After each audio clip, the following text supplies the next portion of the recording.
안녕하세요. 닥터 캐럿입니다. 여러분, 찰스 디킨스의 두 도시 이야기 읽어보셨어요? 저는 뮤지컬 제목이나 영화 제목 이렇게 제목이 인용된 것만 들어보다가 이번에 처음으로 읽어보게 되었는데요. 생각보다 너무 재밌는 거예요. 두께가 두꺼운데도 굉장히 책장이 술술 넘어가가지고 읽는데 얼마 안 걸리고 좀 고전 명작인데 약간 웹소설, 드라마 보는 느낌으로 굉장히 흥미롭게 읽어서 후기를 한번 가져와 보았습니다.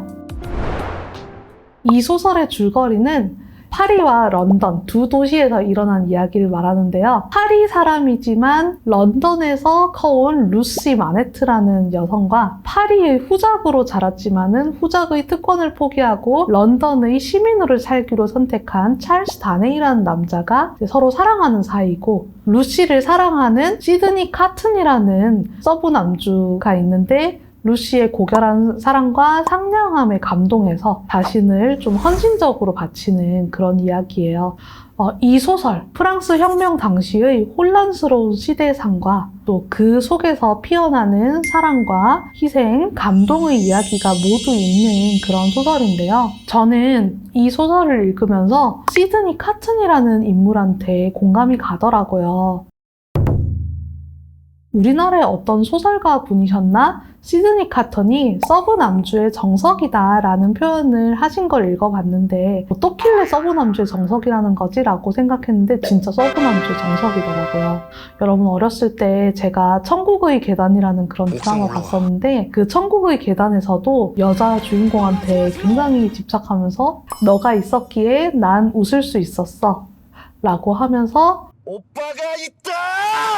자신의 죽음으로써 안구를 기증하는 그런 또 굉장히 슬픈 희생과 사랑을 보여주는 그런 서브 남주가 있었는데 약간 그 캐릭터가 좀 떠오르기도 하고 그랬습니다. 이 시드니 카튼이라는 사람은 부모님이 돌아가신 후에 만성적인 우울과 알코올 중독에 빠져있는 그런 사람이었는데 우연한 계기로 루시를 만난 후에 루시를 사랑하게 되었지만은 루시가 자신을 선택하면은 루시 또한 불행해질 수 있다 이런 생각을 하면서 루시는 루시가 행복하게 해주는 사랑과 행복한 삶을 응원한다. 하지만 나에게 보여준 내가 잘 살기를 바라고 내가 갱생하기를 바라는 이 따뜻한 마음은 평생 내가 고마움으로 간직하겠다 이러면서 계속 루시를 바라보면서 더 욕심내지 않고 그렇게 살아가거든요. 그런데 나중에 주인공 부부가 진정으로 위기에 처했을 때 자신의 목숨을 바침으로써 주인공 부부를 구해주는 그런 행동을 합니다. 그런데 이것이 이제 단순하게 그냥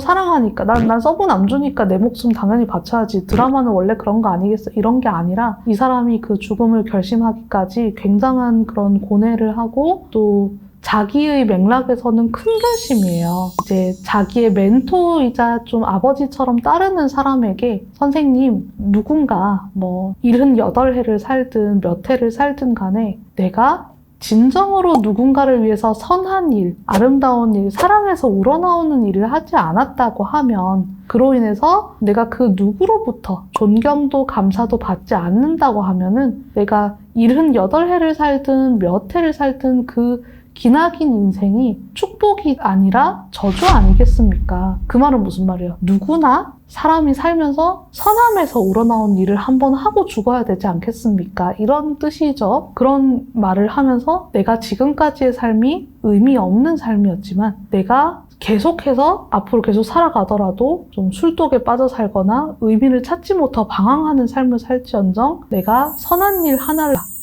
이런 마음으로 이제 희생을 하게 되는 거죠. 어떻게 보면은 정신과 의사로서 이게 무슨 좋은 의미에서 죽음을 택하면 된다는 거냐, 그걸 긍정하는 건 아니에요. 죽음을 택한 그 자체를 긍정하는 건 아니지만은 죽음과 견주어서도 택할 수밖에 없었던 삶의 큰 의미, 선을 행하고 죽는다라는 그런 의미를 이제 우울의 늪에서 빠져나와서 찾았다, 스스로 쟁취했다는 이 점이 너무나 감동인 거죠.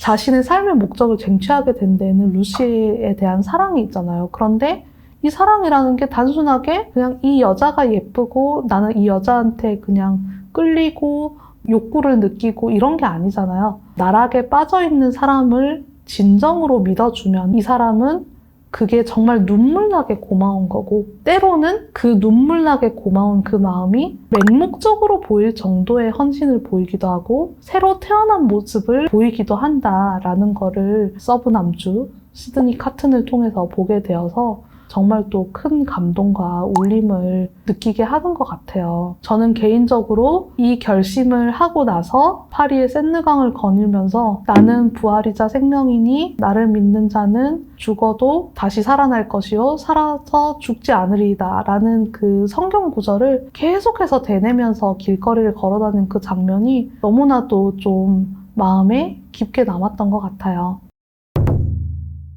또 하나 느낀 점은요, 소설 속에서는 악역이라고 하면 악역이 있고 너무 무서운 캐릭터가 한 명 있어요. 바로 드파르주 부인이라고 하는 캐릭터인데요. 파리에서 술집을 운영하고 있는 이 사람은 이제 평민이죠. 평민인데 그 술집에는 막 암호명으로 부르면서 좀 비밀스러운 그런 조직이 있는 거고요. 이 사람은 그 사람들한테 보면은 안녕하세요 하면서 계속 막 뜨개질 뜨는데 이제 귀족이 평민 아이를 마차로 치워놓고도 뻔뻔스레 뭐 사과도 안 하고 그냥 간다. 그러면 막 노려보면서 뜨개질하고. 그 마차에 의해서 희생된 아이 아버지가 분을 참지 못하고 귀족을 죽였는데 체포되어서 잔인하게 처형되었다. 그럴 때에도 막 뜨개질을 해요. 알고 보니까 그 뜨개질의 그 모양 하나하나가 약간 비트코인처럼 암호화돼가지고 이제 살생부였던 거예요. 막 에브레몽드 후작가 죽을 것 뭐 이런 식으로. 그러고 머리에서 꽃 탁 꽂으면은 갑자기 술집에서 얘기하던 사람 탁 멈추고 가볼게요 하면서 막 나간다든지 그런 식으로 말 한마디 안 하고 하더라도 엄청 포스 있게 하면서 주위를 좀 싸늘하게 춥게 만드는 그런 재능이 있는 분인데요. 그러니까 귀족들에 대한 강한 증오심을 가지고 강한 복수심을 가지고 비밀 조직을 이끌면서 혁명의 그런 가장 선봉대에 서가지고 이끄는 그런 역할을 합니다. 그런데 이 부인이 주인공 부부한테는 약간 반동인물이잖아요. 주인공 부부는 안전하게 파리를 탈출하고 싶은데 이 드파르주 부인은 재판에다 고발해가지고 다시 한번 사형시키려고 하고 그 다음에 부인하고 루시하고 아이가 마차 타고 이제 런던으로 가려고 하는데 막 추격하려고 막 어딨냐 뭐 그 방에 있냐 이러면서 막 쫓아오고 막 이러거든요. 핏줄 한 방울까지 못 살려도 이러면서 막 애까지 어떻게 하려고 막 쫓아오고 이렇게 하는데 알고 보니까 슬픈 사연이 있었던 거예요. 주인공은 선량한 귀족이었기 때문에 귀족의 특권을 포기하고 런던에서 평범한 신분으로 살기를 선택하고 재산을 나누어 줬지만 주인공의 아버지와 삼촌은 그렇지 않고 매우 냉혹한 성정을 가지고 있었던 거예요. 드파르주 부인의 언니,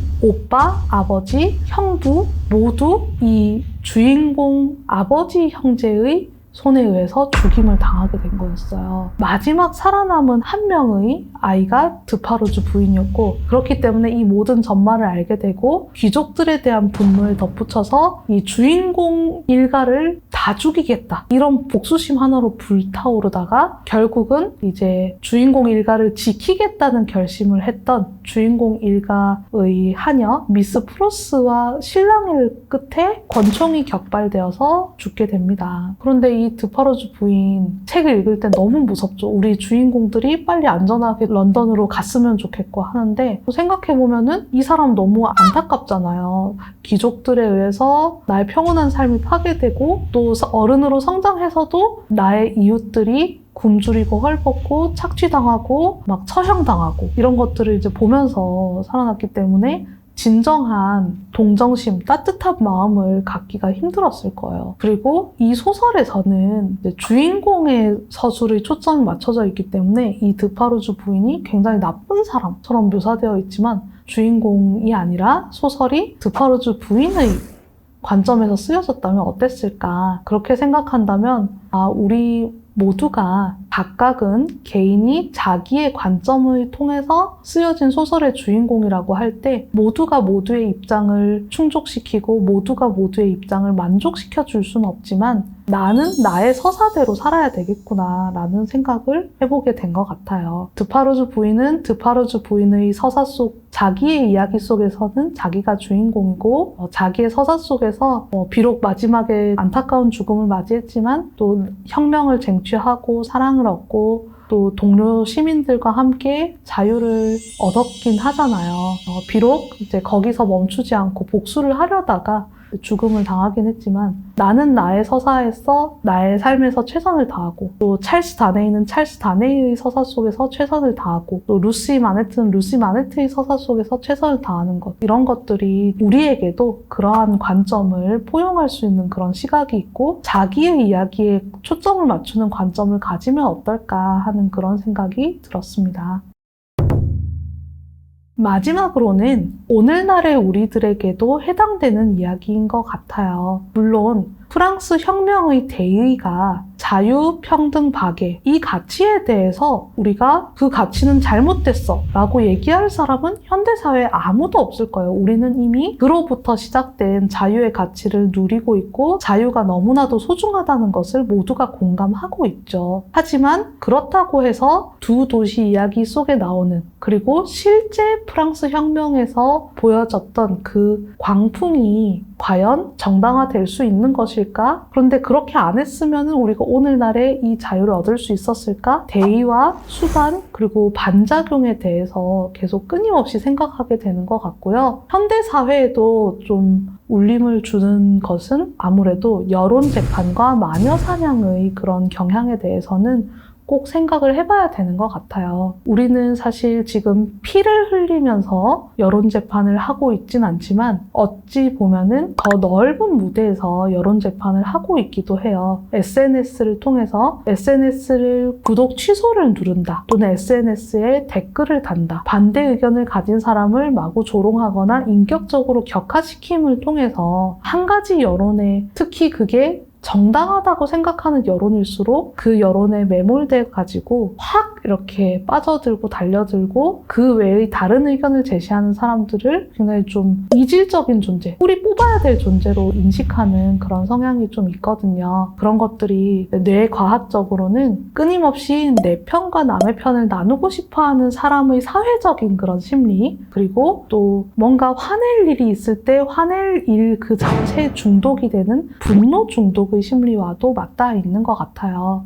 그렇지만은 우리 사회를 성숙하게 만든 것은 그 마녀 사냥과 여론 재판이 계속해서 이어졌기 때문이 아니죠. 여론 재판과 마녀 사냥을 통해서 희생자들이 나왔고 그 희생자들이 나왔어야 하냐, 이 모든 바람이 불고 나서의 그런 반성과 성숙한 태도란 어떤 것인가라는 사회적 합의를 통해서 지금까지 정반합을 이뤄가지고 오게 된 거잖아요. 비록 제가 어떤 특정한 정치적인 견해를 가졌다거나 특정한 정치적 견해가 옳다라고 얘기하는 게 아니에요. 그리고 때로는 그럼 이 혁명이 필요가 없었냐? 혁명 수단에 대해서 얘기를 하는 게 아니라 이러한 바람이 휘몰아칠 때에는 우리의 자세가 어떤지 생각을 해보자. 이런 말씀을 드리고 싶었습니다. 네, 두도시 이야기를 읽으면서 느낀 점 여러분도 혹시 공감하시나요? 여러분은 두도시 이야기 어떻게 읽으셨는지 댓글로 남겨주시면 좋을 것 같고요. 오늘 영상이 유익하셨다면 구독과 좋아요, 알림 설정 부탁드립니다. 그럼 다음에 더 유익한 영상으로 만나요. 안녕! Baby, it's you and I